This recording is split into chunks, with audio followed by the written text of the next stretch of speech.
This is the English service of Radio Algeria International. It's time for the news. The member of the Council of the Nation, Mrs. Samia Lalmi, has stressed at the World Conference of Women Parliamentarians held in Mexico that the new victorious Algeria, held under the leadership of the President of the Republic, Mr. Abdelmajid Tebboune, remains faithful to its commitments in favor of the empowerment of women. At least one Palestinian was killed and several others wounded in bombardments carried out today by the Israeli occupation army against the central part of the territory. In Yemen, over 30 people have been killed in a series of airstrikes carried out today by the US against various parts of the country, including the capital, Sana'a.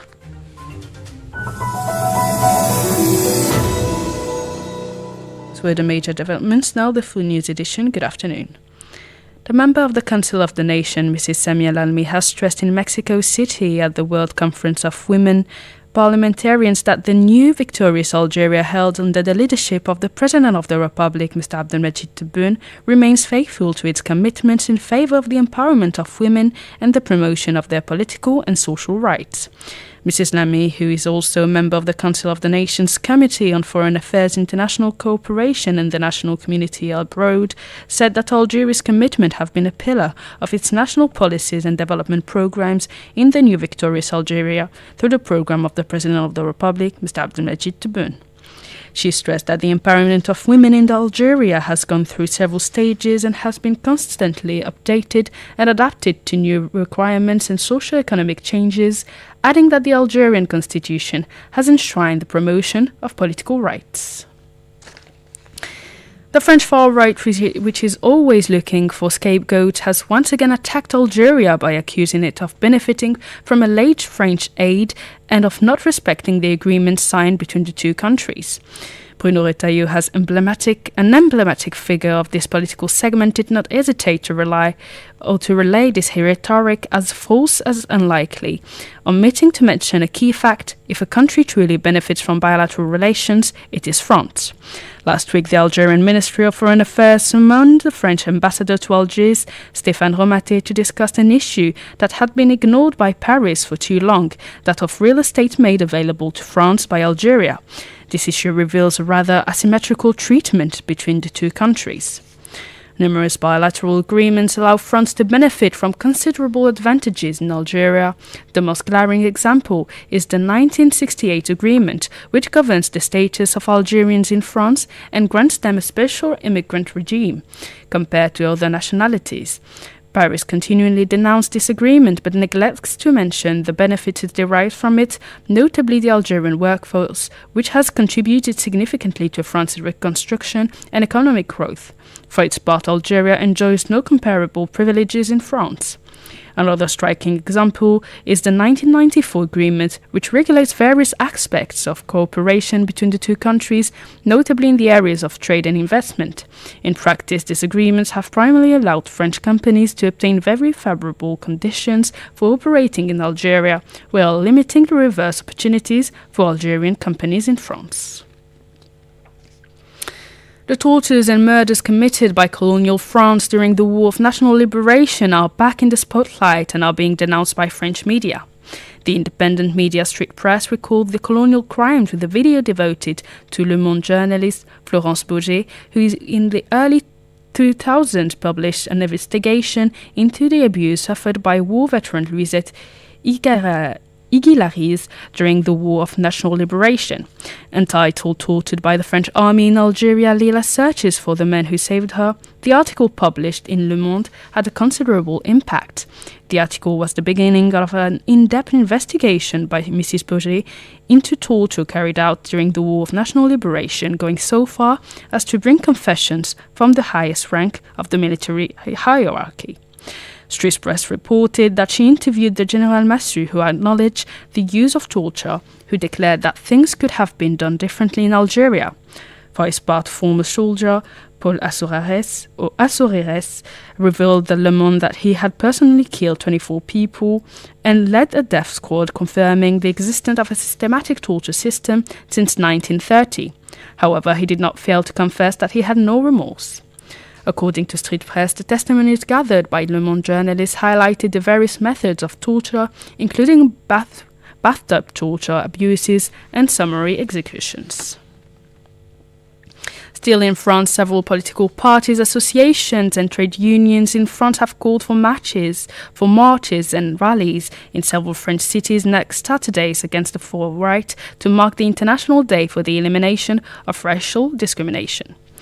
La France Insoumise left-wing party has called for to be held all over the country against François Bayrou's government, the far right and its ideas. The party stressed that they believe the priority should be given to action while denouncing the association of François Bayrou's government to the national rally. The General Confederation of Labour CGT has also called for demonstrations on the same day in solidarity with foreign workers and their families. It stressed that nationalist rhetoric aimed at pitting population and workers against each other on the basis of origin, skin color and religion is an old maneuver of the far right. The politics of scapegoating, naming foreigners as responsible for difficulties and anxieties, has always accompanied periods of crisis and the rise of fascism. The International Day for the Elimination of Racial Discrimination is celebrated every year on March 21st as an initiative of the UN. Moving to the situation in the Middle East, at least one Palestinian was killed and several others wounded in bombardments carried out today by the Israeli occupation army against the central part of the territory. Mohamed Khatel reports.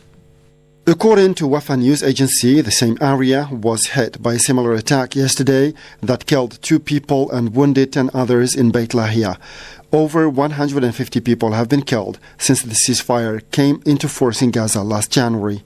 This came as the Palestinian National Economy Ministry urged the international community, and more precisely the United Nations, to force the occupying authorities to allow aid into the Gaza Strip. In its appeal made on the occasion of the International Day of the Consumers' Rights, it stressed that further pressure must be put on the Israeli authorities to stop using starvation and deprivation as tools in their war against the enclave. It emphasized the necessity to remind to the whole world that the Israeli government still refuses to allow aid into Gaza and to provide basic supplies to the population of Gaza, particularly water, electricity and food. In this connection, the UK Foreign Affairs Minister David Lammy expressed deep concern at the deterioration of the situation in the Gaza Strip, stressing that the restrictions imposed by Israel on aid must stop. In the meantime, indirect negotiations involving the U.S. Special Envoy Steve Witkoff are due to resume in Doha to try and lift all obstacles still hampering the implementation of the second phase of the ceasefire agreement. In Lebanon, at least 3 people have been killed and air raids carried out over the past 24 hours by the Israeli army against the southern part of the country. The news agency ANI said that the attack was the third of the like to hit the area for the past 24 hours. The Syrian news agency SANA has reported that the international airport of Aleppo, Syria's second largest city, will reopen tomorrow. The Civil Aviation Authority has announced the resumption of operation at Aleppo International Airport. The airport is ready to receive flights once all the technical and administrative preparations have been completed, and will be open to domestic and international flights. International flights resume in January at the main airport in Damascus for the first time since the new authorities came to power. In Yemen, over 30 people have been killed in a series of airstrikes carried out by the US against various parts of the country, including the capital Sana'a. Local sources affirmed that over 100 others, mainly women and children, were wounded in the air raids that targeted overnight the northern governorate of Sada, as well as the Al-Baida province in the central part of the country. The Houthis, who are in control of major parts of Yemen, have pledged to retaliate to the US raids, the first to be carried out since President Trump came to office. They recently announced their intention to resume attacks of Yemen in response to the Israeli authorities' refusal to allow aid into the Gaza Strip. British Prime Minister Keir Starmer has challenged Russian President Vladimir Putin to sign up to a ceasefire in the war against Ukraine if he is serious about peace, and said allies will keep increasing the pressure on the Kremlin, including by moving planning for a peacekeeping force to an operational phase. More details in this report by Mohamed Khatel. Following a 2-hour virtual meeting of what he has termed the Coalition of the Willing, Starmer said the Kremlin's dithering and delay over U.S. President Donald Trump's ceasefire proposal and Russia's continued attacks on Ukraine run entirely counter to Putin's stated desire for peace. Starmer pledged to put more pressure on Russia and keep the military aid funneled to Ukraine to bring Russian President Vladimir Putin to the negotiating table. This morning I convened the largest, strongest group of countries yet behind a just and lasting peace in Ukraine. We agreed we will keep increasing the pressure on Russia, keep the military aid flowing to Ukraine, and keep tightening the restrictions on Russia's economy to weaken Putin's war machine and bring him to the table. Our militaries will meet on Thursday this week here in the United Kingdom to put strong and robust plans in place to swing in behind a peace deal and guarantee Ukraine's future security. Around 30 leaders were involved in the call, including European partners such as French President Emmanuel Macron and Italian Prime Minister Giorgia Meloni. Also present were Ukraine's President Volodymyr Zelensky and leaders from Australia, Canada and New Zealand, as well as officials from NATO and the European Union's executives. The British Prime Minister convened the meeting, the second in 2 weeks, as a means of helping Ukraine in the face of a change of approach by the US following the return of President Donald Trump, as well as Gaussian support for any future possible peacekeeping mission. He said there was a stronger collective resolve and new commitments were put on the table, both in relation to defending the deal and also on the wider issue of the defense and security of Europe. Starmer recalled that US President Donald Trump had offered Russia a solution to lasting peace, urging all the stakeholders to continue efforts in order to secure the long-awaited objective, which is a just and lasting peace in Ukraine, as he put it. President Trump has offered Putin the way forward to a lasting peace. Now we must make this a reality. So this is the moment to keep driving towards the outcome that we want to see, to end the killing, a just and lasting peace in Ukraine, and lasting security for all of us. That is why now is the time to engage in discussion on a mechanism to manage and monitor a full ceasefire and agree to serious negotiations towards not just a pause, but a lasting peace, backed by strong security arrangements through our coalition of the willing. Commenting on the nature of the peacekeeping force to be sent to Ukraine as announced earlier by the British Premier, the director of Chatham House's Centre for Global Governance and Security, Dr. Samir Puri, had this to say. So what we call whatever foreign force is deployed to stabilise Ukraine, we don't know. Are they going to be peacekeepers? That depends on there being a ceasefire that brings about a peace that they're there to guarantee. Are they going to be a stabilization force? Are they going to be a garrison or a backstop to the Ukrainians? I actually think the semantics are quite important here, and we'll get a clearer sense if this starts to become a reality as to what the duties of this force actually are. And I think how it's named will probably be one of the negotiating disputes. It's worth recalling that last week US President Donald Trump proposed a 30-day truce to both Zelensky and Putin, marking a shift in the US approach on the war since the return of Trump to the White House. The change of approach relative to that taken by President Joe Biden became particularly notable after Trump clashed with Zelensky on February 28 in the Oval Office.